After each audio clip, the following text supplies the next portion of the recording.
ma préoccupation, c'était la suivante.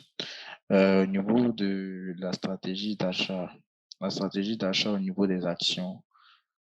Donc, je disais comme ça que quand il fallait acheter, ok, on est d'accord, donc on est dans le cas d'un fast grower ou bien d'un asset place. Je disais déjà, quelle est la marge de sécurité que vous, en tant que personne expérimentée sur le marché, vous pouvez conseiller dans le cas d'un fast grower et puis dans le cas d'un asset place. Ok. Et donc, la question de la marge de sécurité concernant les fast growers, c'est 50%. Donc, vous allez voir que généralement, le chiffre que j'utilise pour le PEG, c'est 0,5 et non pas 1. Quand vous utilisez le PEG, quand vous utilisez 1 comme valeur pour le PEG, vous aboutissez à ce qu'on appelle la valeur juste, donc la vraie valeur intrinsèque. D'accord? Mais par précaution, vous utilisez un Mhm. PEG de 0,5 pour avoir une décote de 50%. Ok, d'accord, coach. Et je crois que, si j'ai bonne mémoire, je crois que quand je faisais le cours du PEG, c'est ce que vous avez dit en commentaire, hein, au niveau de l'indicateur. Oui, si j'ai bonne mémoire. Ok, coach. Maintenant, coach, en ce qui concerne l'asset place, Oui. l'asset place, et là, c'est le montant. Comment est-ce que, à quel moment est-ce que vous décidez d'acheter automatiquement, quand vous avez fini de voir les indicateurs financiers et puis boursiers? Je n'ai pas bien compris la question. Dans la coach, comme vous avez répondu, c'est ce qui concerne les fast growers, non? Ok. Là où vous voulez toujours savoir la marge de sécurité, c'est ça? Oui, oui, oui, oui, oui, oui. Mhm. Ok. Donc, pour toutes les autres catégories, je prends généralement une marge de 70%. D'accord? Mais pour les fast growers, je veux 50%. Au niveau du PEG, c'est ça vous dites? Non, le PEG, ça ne s'applique qu'aux fast growers. Oui, oui, mais pour les autres, Ok. Pour les autres catégories, pour je veux les une marge autres de 60 70%. 70% à partir de quel niveau, s'il vous plaît? Sur la valeur intrinsèque, la marge de sécurité, c'est une décote par rapport à la valeur intrinsèque. Ah, ok, ok, ok, mais coach, peut-être que c'est moi qui comprends pas. Au niveau des fast growers, la valeur intrinsèque se détermine par le PEG. C'est l'une des Mais méthodes. au niveau des autres, Il n'y a pas que le PEG pour calculer la valeur oui. intrinsèque pour un fast grower. Donc, Ah, d'accord, mais c'est l'une des méthodes que vous avez proposées oui, dans la voilà. formation. Oui.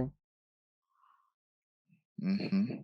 Maintenant, au niveau de l'asset base, par exemple, là, vous regardez quel indicateur et 70% vous dites. Ok. La question, c'est de savoir quelle est la décote qu'on applique à la valeur intrinsèque. C'est bien ça, hein? Oui, oui, parce que je veux dire, on prend un cas, dans un cas réel.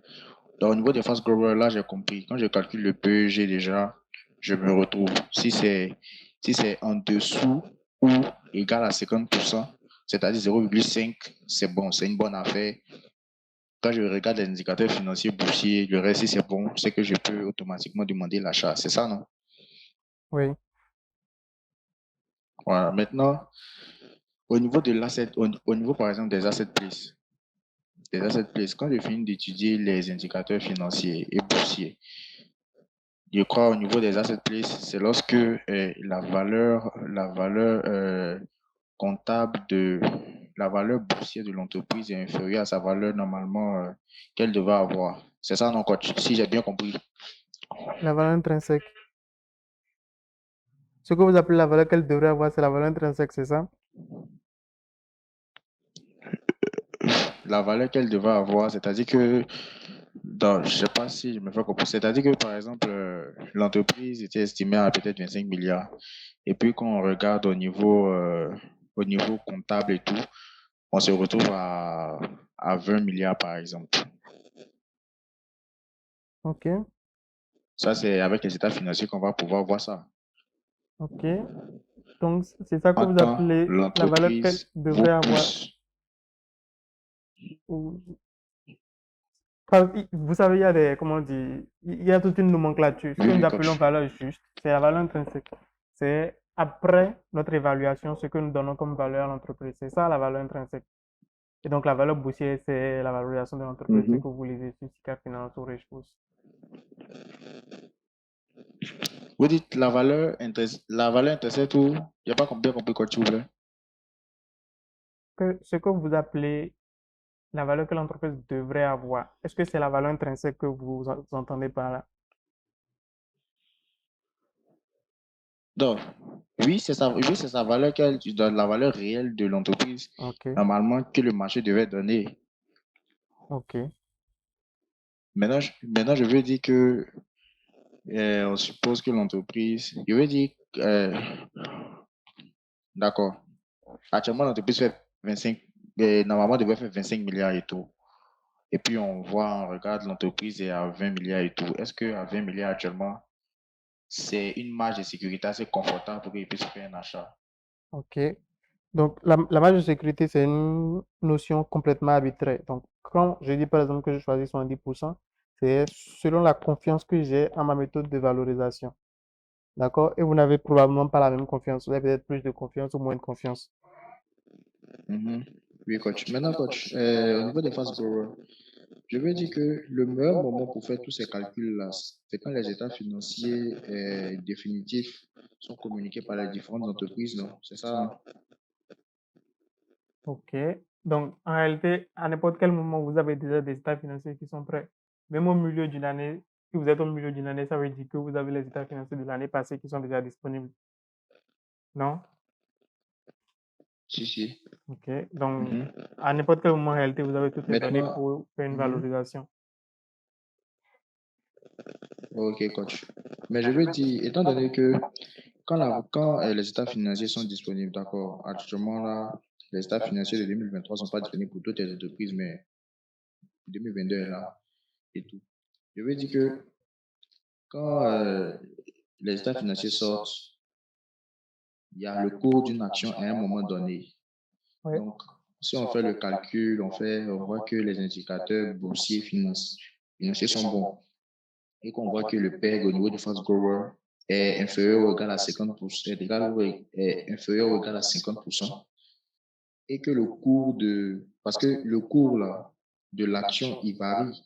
Donc, du moment où les états financiers sont sortis, le cours de l'action était à un niveau. Quand je décide d'acheter, c'est à un autre niveau. Oui. Je ne dois pas regarder le prix, mais je dois regarder plutôt les indicateurs de performance que j'ai décidé. C'est ça, mon coach.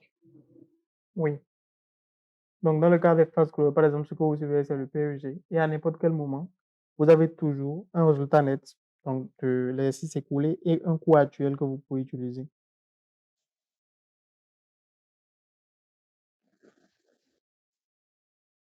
Là, je veux dire que si je viens actuellement et que je veux rentrer sur le marché, un exemple. Donc, comme les états financiers 2023 pour toutes les entreprises sont encore disponibles, je passe sur la base de 2022. Un exemple pratique, je calcule pour toutes les entreprises là. Quand je trouve, quel que soit le cours actuellement que je trouve sur le marché, si je vois le PEG qui est inférieur ou égal à 50%, je peux demander à la SGI de me faire rentrer directement en possession de l'action en question. Donc, en l'occurrence, dans ce cas en particulier, la réponse c'est non. Non, pourquoi? Parce que là, on est au milieu de l'année. C'est pas normal qu'on n'ait pas encore les états financiers de 2023 pour une entreprise. Si une entreprise n'a pas encore publié ses états financiers à l'heure, là, a priori, c'est un mauvais signe. Vous ne voulez pas avoir quelque chose à faire avec ce genre d'entreprise-là. Mhm. Donc, Ok, coach. à n'importe quel moment, vous voulez dealer avec les états financiers de l'année qui vient juste de s'écouler. Avoir 2 ans de retard, c'est Mhm. aberrant. Donc, déjà, quand on regarde si jusqu'à mi-juin, c'est-à-dire au plus grand à mi-juin, si les états financiers ne sont pas disponibles, c'est une action peut-être, si on l'a dans le portefeuille, donc il faut s'en débarrasser ou bien chose, quoi. C'est ça, non? Si vous l'avez déjà, là, vous pouvez conserver. Mais si vous n'y êtes pas encore, c'est pas la peine de vous lancer dans ce genre de truc-là. Parce que qu'est-ce qui se passe? Au premier trimestre, normalement, ils vous sortent les résultats du premier trimestre et d'accord, le résultat annuel de l'année Mhm, passée. Donc, si jusque-là, vous n'avez pas les résultats de l'année mhm. passée, ça veut aussi dire que vous n'avez pas les résultats du premier trimestre, n'est-ce pas? Donc, si je comprends bien, on peut fonctionner sur les rapports trimestriels aussi, c'est ça? Oui, les rapports trimestriels, ça vous aide à mettre à jour votre valorisation. Mais la valorisation pour la faire, c'est pas avec un résultat trimestriel que vous faites ça. C'est avec des états financiers annuels. D'accord? Et maintenant, vous pouvez les mettre à jour Mhm. avec les nouvelles données que vous avez de manière trimestrielle. Mais les rapports trimestriels, qu'est-ce qu'ils donnent fondamentalement, coach? Qu'est-ce qu'ils donnent comment? Je n'ai pas compris. Quel Qu'est-ce qu'ils est donnent le contenu, fondamentalement? c'est ça? Vu que vous dites que je dois les utiliser pour mettre à jour la valorisation que j'ai faite avec le rapport annuel, avec l'état financier annuel. Oui. Et donc, ce que vous retrouvez dans comment dire, rapport d'activité trimestrielle, c'est quoi? C'est un tableau qui va vous dire, voilà le chiffre d'affaires qu'on est en train de faire après les 3 mois d'activité, voilà le résultat brut Mhm, d'exploitation, voilà les impôts qu'on a payés, qu'on sort, et voilà le résultat net qu'on est en train de faire là. Vous savez a priori si on est en retard mhm, par rapport à l'année passée ou bien si on est en train de faire mieux par, en comparaison avec l'année passée. D'accord? Et donc, si par exemple, vous étiez en train de payer l'action avec enfin, vous aviez calculé une valeur intrinsèque, vous aviez fixé une déco, je dis n'importe quoi, de 70%, et que vous voyez que là, vous n'avez pas encore acheté l'action, mais que vous voyez que le premier trimestre est plutôt convaincant, d'accord? L'entreprise cette année va faire mieux que l'année passée. C'est peut-être le moment comment dire, d'être un peu plus tolérant sur la décote. Donc, vous pouvez maintenant dire, bon, 70% de la valeur intrinsèque, c'est peut-être un peu trop sévère, d'accord? Trop pessimiste si vous voulez. Allons à 80%. 80% de la valeur intrinsèque, puisque de toute façon, cette année, l'entreprise va faire beaucoup mieux que l'année passée. Alors que justement, la valorisation se repose sur les résultats, les performances qu'on a eues en fin de l'année passée.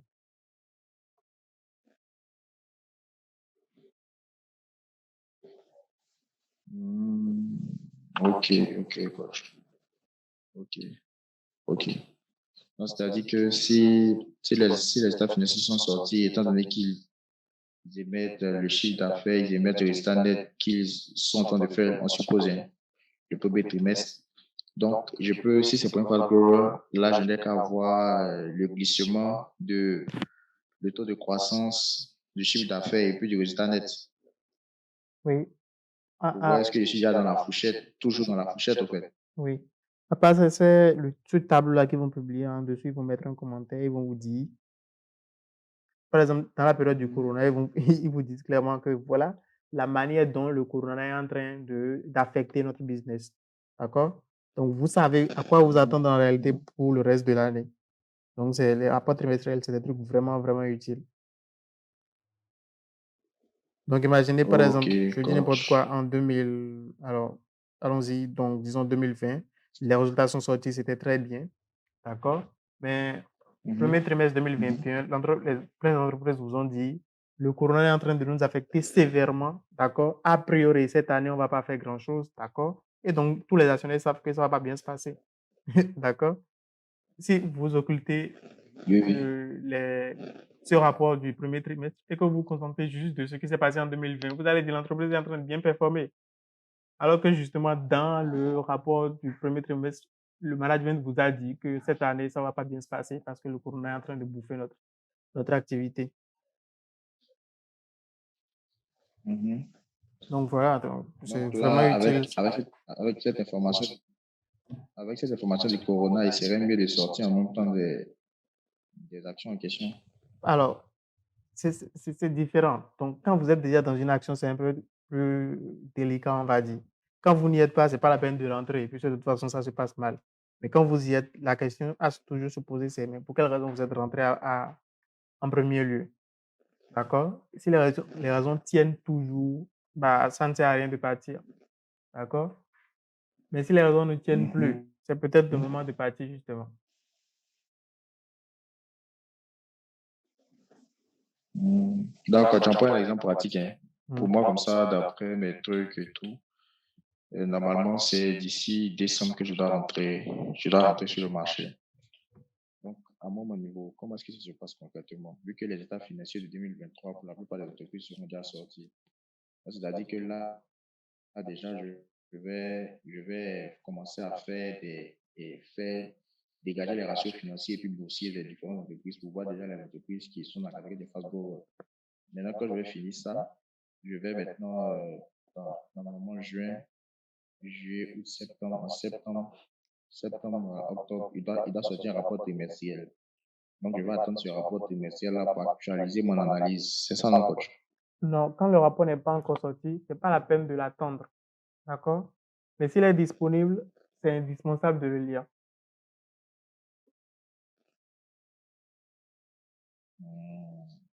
D'accord, coach. Ok. D'accord. Donc, déjà, ce que je vais faire, c'est que c'est de prendre le soin de faire et de dégager les ratios financiers et puis boursiers déjà des entreprises dont les états financiers sont disponibles. Déjà, vous faire parvenir dans l'ensemble. Et puis, déjà, vous dire, voilà, telle catégorie au niveau des fast growers, au niveau d'asset place, voilà, telle. Et puis maintenant, voir les mises à jour jusqu'à ce que je puisse montrer effectivement sur le marché comme je l'ai signifié dans mon plan d'action. OK. Maintenant, les fast growers, là, actuellement, sur la BFM, il y a 0 fast grower, on est d'accord? Donc, il y a encore quelques mois, il y avait un seul Oui, fast grower, c'était Coris Bank. Mais là, par définition, il n'y a pas de fast grower sur la BFM. Donc, vous allez calculer le ratio et tout ça, oui, mais je veux dire, le sous-ensemble de fast grower que vous aurez sur la BFM, c'est 0 action. Donc, si c'est des fast growers que vous voulez sur la BFM, là, actuellement, vous n'en avez pas vraiment. La seule action qui s'en rapproche un peu, c'est Coris Bank. Mhm. Donc actuellement, c'est de plutôt fonctionner à cette place. OK. Alors, tout ça, évidemment, ça dépend de votre profil d'investisseur. C'est pourquoi je dis, avant d'aller sur le marché, deux choses que vous devez faire, déterminer votre profil d'investisseur, parce que c'est ça qui va vous orienter, qui va vous situer sur quel type d'action doit vous intéresser. Un, donc profil d'investisseur. Et deux, l'objectif que vous avez ou bien les objectifs que vous avez pour votre portefeuille. Parce que ça va peaufiner en réalité le sous-ensemble d'actions que vous avez déterminé dans le point 1. D'accord? Et donc, quand vous n'avez pas fait cet exercice-là, en réalité, vous ne savez pas vraiment vers quelle action vous orienter sur la BRVM. C'est juste de la spéculation que vous faites. D'accord, coach. Donc, l'exercice pour connaître son profil d'investisseur, ça, c'est sur Richboost, non? Oui. D'accord. Donc, ça, combiné aux objectifs que j'ai pour le soin de remplir au niveau de chaque étape de, de la formation, c'est les deux combinés qui permettent de mieux diriger le bateau. Oui. D'accord, coach. Donc, coach, je vais faire l'exercice de profil d'investisseur et puis je vais vous revenir dès que possible.